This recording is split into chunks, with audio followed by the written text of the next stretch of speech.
Struth, there we were. No shit. Thought we were going to die. It had been hard yakka all day, stomping up and down the sandyamas in the dry land of the mummies. The Lancejack said, "We're not here to fuck spiders. Get going, yous lot." But then we heard it. The butte sound of a tank jangling over the hill. The cast iron and steel machine hove into view, and we knew the day was done. We've attributed that to an unknown digger from the First World War. It's not well known that Australia first deployed a number of primitive tanks during World War I. As part of the Anzac deployment to the Middle East. These cast iron and steel vehicles were first made at the steelworks of Shepparton, Victoria.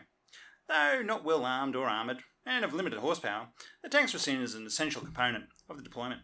With proven cross-country and amphibious capabilities, the little-known Aussie tank made its mark on the new nation from down under.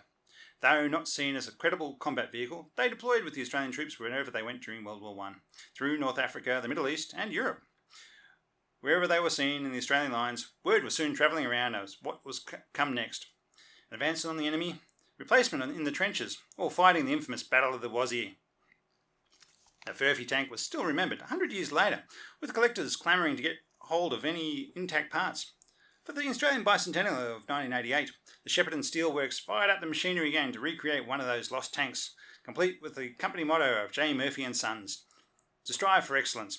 The motto was, "Good, better, best, never let it rest, till your good is better and your better best," along with a couple of shorthand scripts preaching the following: "Water is a gift from God, but beer is a concoction of the devil. Don't drink beer." Another one was, "Water is the gift of God, but beer and whiskey are concoctions of the devil. Come and have a drink of water." So, to honour the entreating against the demon drink, Australia finally made a beer to remember the Furphy tank, and we're drinking it today. So, that's what we're having, John. Thank you, Rob, for that cold open there, which is a departure from our normal format. Now, I would note for listeners... And one more thing, John. Yes. For our Australian listeners, you probably know all about the Furphy and what it means in Australian. But for our overseas listeners, you may or may not know a thing or two about Australians and what might be said after a glass of amber or three in order to entertain ourselves at the gentle expense of visitors to our fair lands. This is a tradition we have and hope to maintain even today. Well, there we go. Okay, Rob's read his thing now. So I just want to note for listeners that it is in fact, this episode is being released on the 1st of April. So we are having a little bit of fun. And we're going to be talking about the Furphy tank. Which is a tank used in World War One. Undeniably a tank. And tanks were named after a tank. That's right. And I do like that you said limited horsepower when it was in fact one. You could have put another horse on it. Well, I mean, it had very narrow...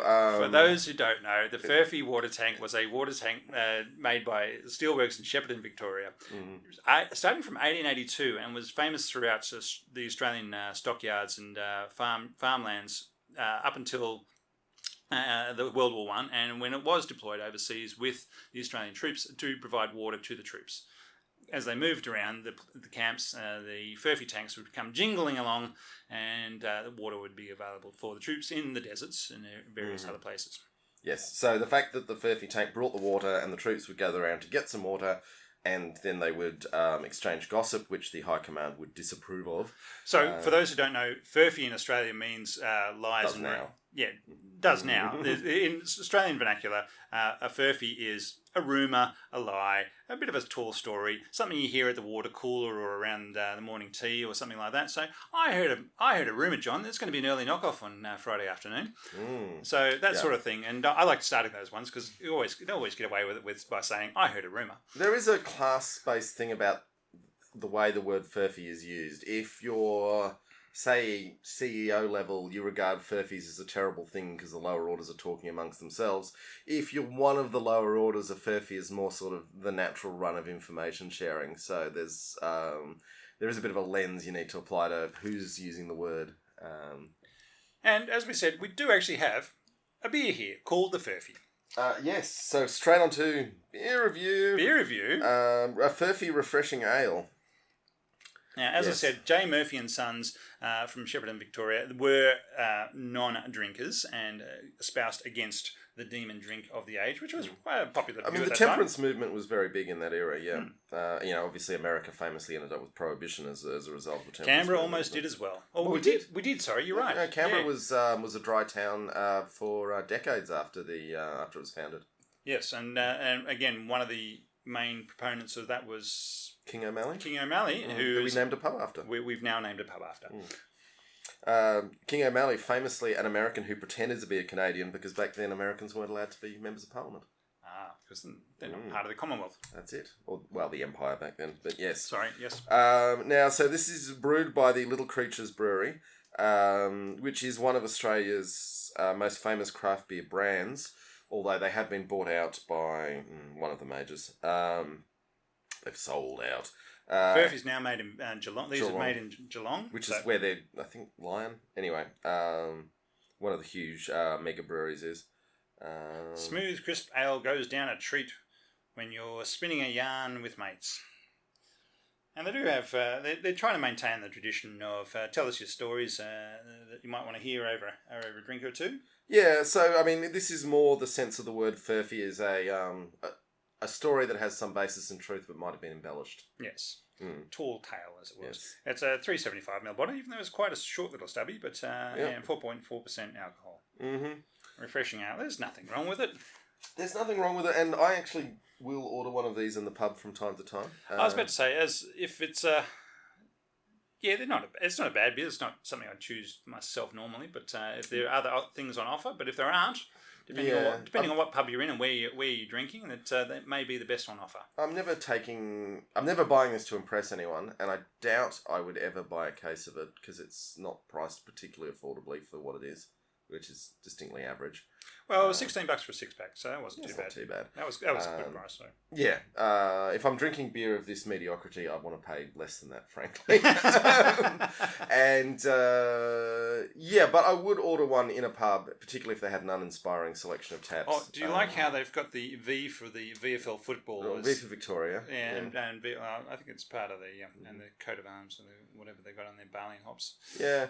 It's worth noting that there are no surviving actual Furphy water tanks, despite them being an essential part of Australia's growth as a young nation. Yeah, and certainly the World War I experience. And so the Furphy on display at the Australian War Memorial is the one that they fired up the plant to make again in, I think, 1988. Which is the bicentenary of European settlement in Australia. Yes. But as I did mean about their parts actually go for quite a lot of money. So there was this auctions will go for up to $26,000 for the two ends of a complete tank. It's funny how something that at the time no one thought had any value turned out to have an enormous value. Yeah, collectors are quite happy to get these things, and there is shorthand script on the tanks espousing the demons of drink.